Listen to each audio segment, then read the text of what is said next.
여러분 안녕하세요. 숨겨진 보험을 찾아드리는 MTN 보물섬 진행해 오은주입니다.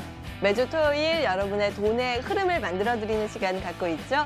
여러분의 보다 나은 미래를 위해 오늘도 알찬 내용 꽉꽉 담아서 준비했습니다. 1시간 동안 함께해 주시기 바라겠고요. 방송 보시면서 궁금한 점 생기시다 하시면 언제든지 저희에게 연락 주시면 되겠습니다.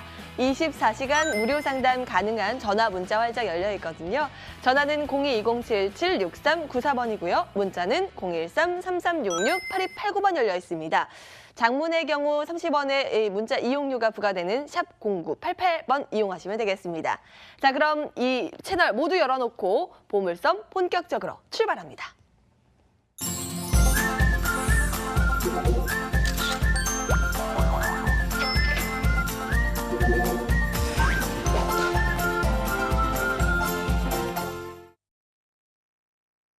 보물섬 토크로 첫 순서 열겠습니다. 오늘도 이정열, 안석훈 전문가 함께합니다. 두 분 어서 오세요. 안녕하세요. 네, 반갑습니다. 시청자 여러분 안녕하십니까? 라이프 주치의 안석훈입니다. 안녕하십니까? 소통하는 금융 파트너 이정열 재무 전문가입니다. 이 든든한 두 분의 전문가 오늘은 어떤 내용 준비하셨을까요? 먼저 첫 번째 주제 화면으로 공개하겠습니다. 네, 오늘의 첫 번째는요. 100세 시대 들어와. 재미있는 주제네요. 아마 100세 시대 걱정 없다, 들어와 이런 의미 같은데요. 전문가님 맞나요? 네, 맞습니다. 100세 시대 어떤 고통과 불행 또는 이런 후회로 채우는 것이 아니라 기쁨과 행복으로 맞이할 수 있도록 준비해야 되는데 그거에 대해서 한번 주제 느낌 살려서 한번 읽어주세요. 들어와. 들어와. 좋습니다.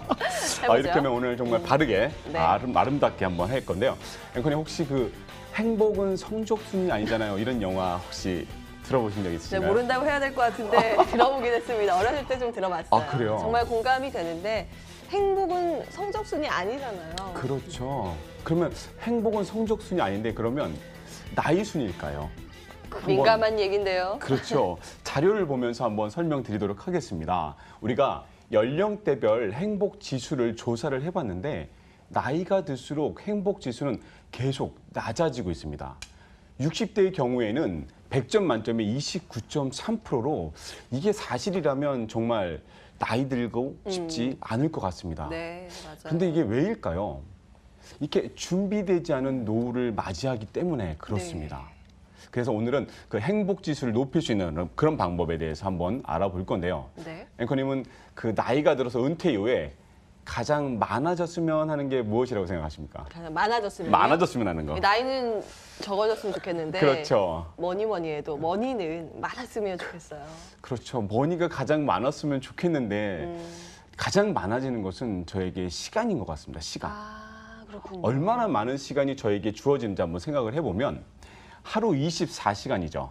그 24시간에서 잠자는 시간 7시간을 빼고요. 그리고 밥 먹는 시간 2시간. 그리고 가사 노동으로 4시간을 빼게 되면 11시간 정도가 나는데 그것도 11시간도 절반을 뚝 잘라서 생계를 위한 시간을 뺀다면 약 5.5시간인데 40년을 살 경우에 저희가 8만 시간이 주어지게 됩니다. 8만 시간? 8만 시간. 예. 와, 되게 많은 시간이죠. 예. 1만 시간의 법칙도 아니고. 그런데 그러게요. 이 8만 시간을 내가 잘 준비한다면 행복과 기쁨이지만 그렇지 않을 경우에는 불행한 일과표를 만들어줄 수 있습니다. 우리 그 일과표 보시면 잠자고 죽어라고 일을 하시고 그리고 죽어라고 열심히 일한 내 몸과 다리를 주무르면서 TV에 의존해야 되는 이런 삶. 이런 삶이 우리가 원하는 삶일까요? 앵커님. 네. 앵커님은 은퇴 이후에 어떤 원하는 삶을 살으셨으면 좋겠습니까? 은퇴 이후에요? 네, 그렇죠. 제가 좋아하는 취미 생활도 했으면 좋겠고 여행도 그렇죠. 했으면 좋겠고 그런데요. 지금 저희가 욜로다 뭐다 해서 되게 네. 즐겁게 사는데 나이 들어서도 그렇게 살기를 원하실 거예요. 그죠? 네네. 그래서 내가 좋아하는 일을 했으면 좋겠고 그리고 경제적으로도 좀 여유로웠으면 좋겠고 그다음에 또 뭐예요? 건강했으면 좋겠죠. 그리고 내가 만나고 싶은 사람 그리고 가고 싶은 곳 그리고 나의 재능을 누군가에게 기부해 줄 수 있는 이런 아름다운 삶으로 이렇게 여명을 그렇죠. 맞이했으면 아마 훨씬 더 아름답겠죠. 그런데 반면 내가 자식에게 의존해야 되거나 또는 질병으로 고통을 받아야 된다거나 가고 싶은 곳이 있어도 가지 못하고 그리고 내가 경제적으로 어려워서 누군가를 만나고 싶어도 그리고 자녀나 손주를 보고 싶어도 못 만나는 그런 삶. 그런 삶이 우리가 원하는 삶은 아니라는 거죠. 그렇죠? 네. 네. 그래서 제가 한 가지 최근에 들은 얘기인데요. 저희 회사에 가면 항상 저를 반갑게 맞이해 주시는 청소부 할머니 70세 분이 계셨는데 예. 오늘 갑자기 그 할머니 분이 안 보이시는 거예요. 그래서 이제 동료 할머니 분께 여쭤봤습니다. 할머니 좀 무슨 일 있으시냐 했더니 좀 몸이 편찮으셔서 이제 일을 관두셨대요.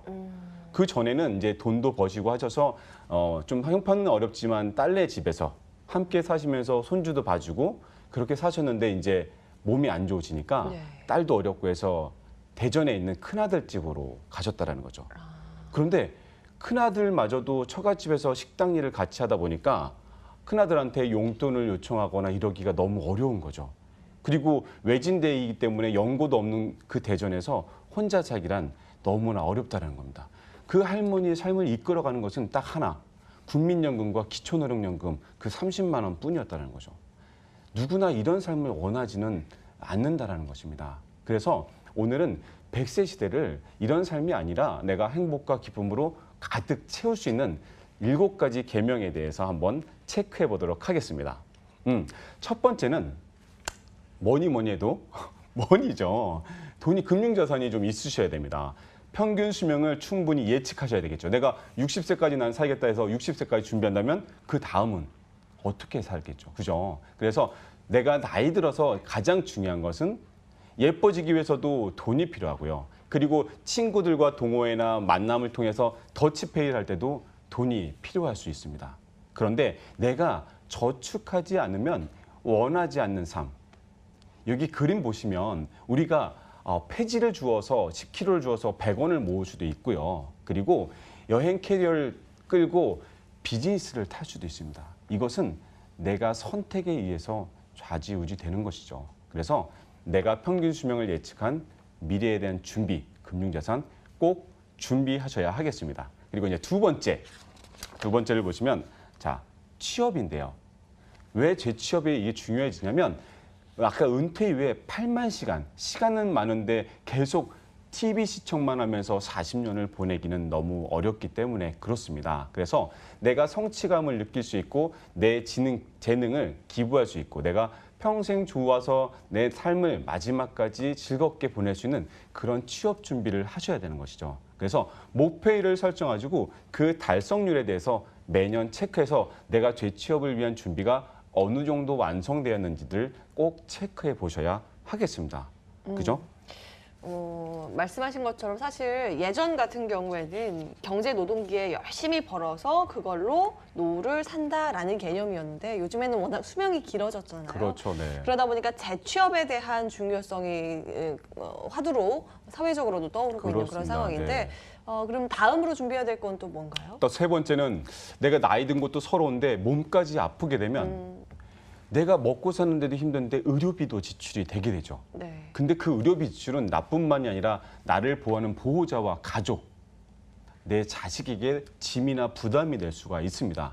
그렇게 되면 내가 정당하게 나를 위해 치료를 해야 되는데도 나의 자존감을 버릴 수밖에 없는 자식의 경제적 여건에 따라 치료를 할 수밖에 없는 그런 상황이 올 수도 있다는 거죠. 그래서 나를 위한 준비, 내가 마지막까지 행복하게 편안하게 치료받을 수 있는 노후 의료비는 꼭 준비를 해 두셔야 하겠습니다. 그리고 이제 세 번째, 뭘까요? 교육비 많이들 쓰시고 계시는데 우리 이제 앵커님은 이제 교육비에 예. 대해서 그다지 아직은 크게 생각은 안 하시겠지만 대부분의 사람들이 자식이 연금이라 생각하고 자식에게 올인하는 경우들 많습니다. 내 자식이 손흥민이 아니라면 연금이 될 수 없다라는 거죠. 아무리 그 친구가 내 아이가 열심히 벌어서 성공을 한다고 한들 나에게 100만 원씩 200만 원씩 생활비를 대줄 수 없다라는 거죠.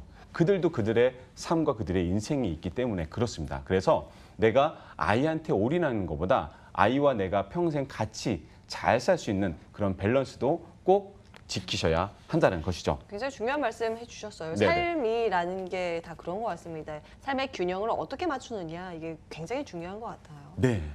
그리고 이제는 뭐예요? 100세 시대 새는 돈을 꼭 막으셔야 됩니다. 이 버는 것은 제한되어 있지만 지출을 통제하는 것은 저희가 충분히 할 수 있는 거거든요. 예. 앵커님도 이제 쇼핑하시다 보면 이거 생각은 없었는데 이렇게 살까 말까 고민하는 일들 있을 겁니다.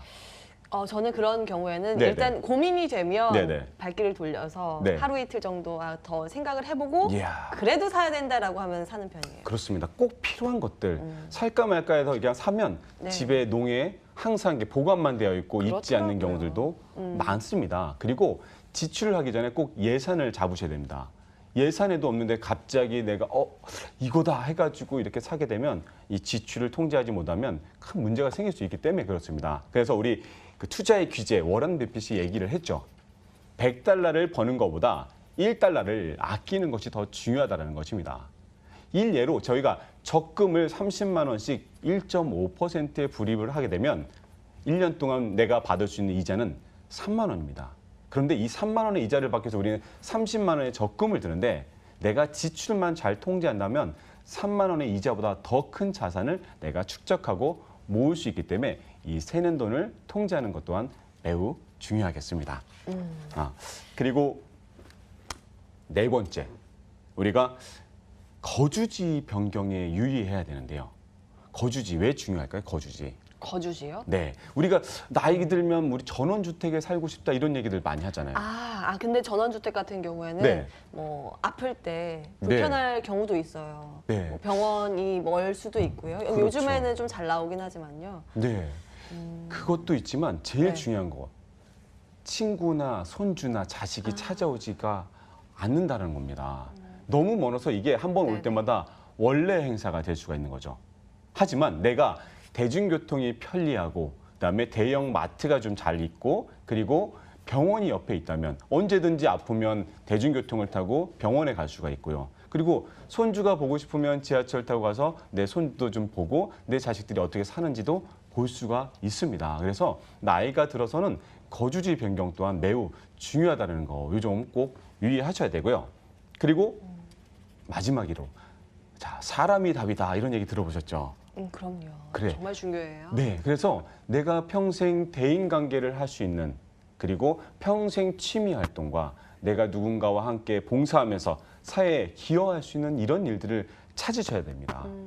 물질도 그 무엇도 아닙니다. 내가 외롭다면 정말 그래서 아까도 거주지가 중요한 이유가 외롭게 혼자 살 수 없기 때문에 그렇습니다. 누군가와 함께 공감할 수 있어야 되고 함께 대인관계 할 수 있는 이런 삶, 이런 7계명 꼭 지키시면 우리가 100세 시대도 아무리 들어온다고 해도 예. 행복과 기쁨으로 맞이할 수 있겠죠. 네, 사회적인 동물이라고 인간을 하잖아요. 네. 그 말이 마지막에 정말 공감이 돼요. 사람이 답이다. 대인 관계를 위해서 우리는 꾸준히 또 준비를 해야 되고 노력하는 부분도 분명히 있습니다. 네. 여기까지 저희가 몇 가지까지 7가지 봤는데요. 네. 또 있을까요? 짚어볼 이거는 이제 그 시청자분께서 이제 문자를 주셨어요. 요즘에 예. 먹고 살기도 너무 힘든데 주택자금, 그다음에 교육자금, 내 노후자금 이 모두를 내가 준비하는 것은 어렵지 않습니까? 그래서 요즘에 이제 그 주택연금에 대해서 많이들 문의를 주셨는데 이 A 씨 같은 경우에는 5억의 주택을 가지고 있습니다. 현재. 그리고 거기에 대한 대출 상환을 하고 그다음에 교육 준비를 하고 있고. 그런데 이러다 보니까 노후 준비를 하나도 할 수가 없게 된 것이죠. 그래서 이분한테 이제 제공드렸던 솔루션은 무엇이었냐면 이 주택의 가격만큼을 생명보험을 들어두면 나중에 주택연금으로 5억에 대해서 매월 135만 원씩을 받다가 사망을 하게 되면 생명보험금 5억이 지급이 됩니다. 그러면 이 5억을 가지고 주택연금 공단에 갚을 수도 있고요. 주택 가격이 하락했을 경우에는. 네. 근데 주택 가격이 계속 뭐 떨어지거나 이럴 경우에는 현금으로 받아서 자녀의 노후 자금이나 또 다른 투자를 할 수도 있다라는 거죠. 그래서 이런 방법도 많이들 요즘 활용하고 계시니까 요즘 참고하시면 도움이 좀 되실 것 같습니다. 네, 뭐 이야기를 듣고 보니까 사실은 뭐 좋은 노후, 좋은 삶이라는 게 상대적인 거고 주관적이기 때문에 딱 어떤 게 좋습니다라고 이야기는 못 드리지만 그래도 각자 원하는 삶이 있을 거예요. 그 과정에서 설계하는 과정에서 오늘 드린 내용들 도움이 되셨기를 바랍니다. 또 고민이 되시는 부분 있으시다면 언제든지 그런 거 다 모르겠더라고요. 가장 유명한 게 발렌타인데이. 초콜릿, 그 다음에 받는 날이니까 화이트데이, 네. 캔디 주는 날이요. 아, 네. 또 4월 14일은 또 블랙데이라고 하죠. 짜장면 혼자 드신 건 아니시겠죠?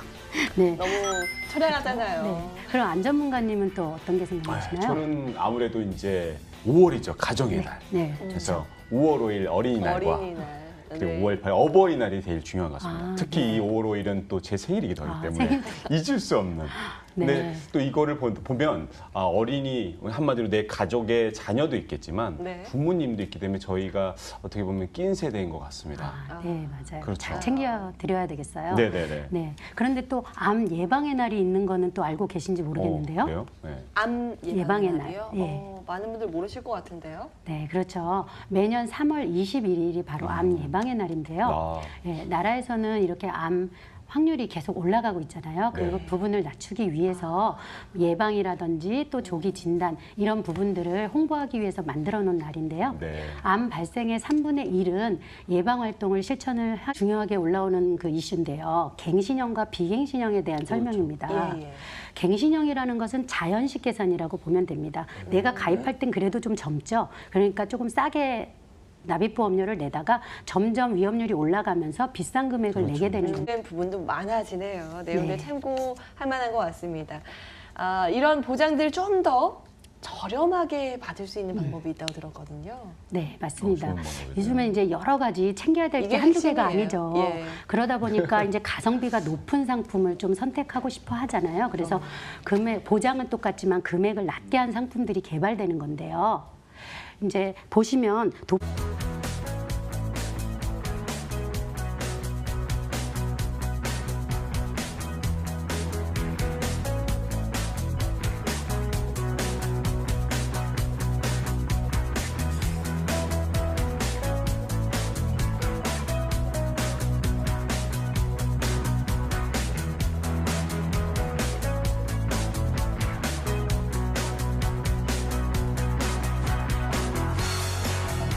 그리고 찾아오겠습니다. 오늘도 함께해 주신 여러분 고맙습니다.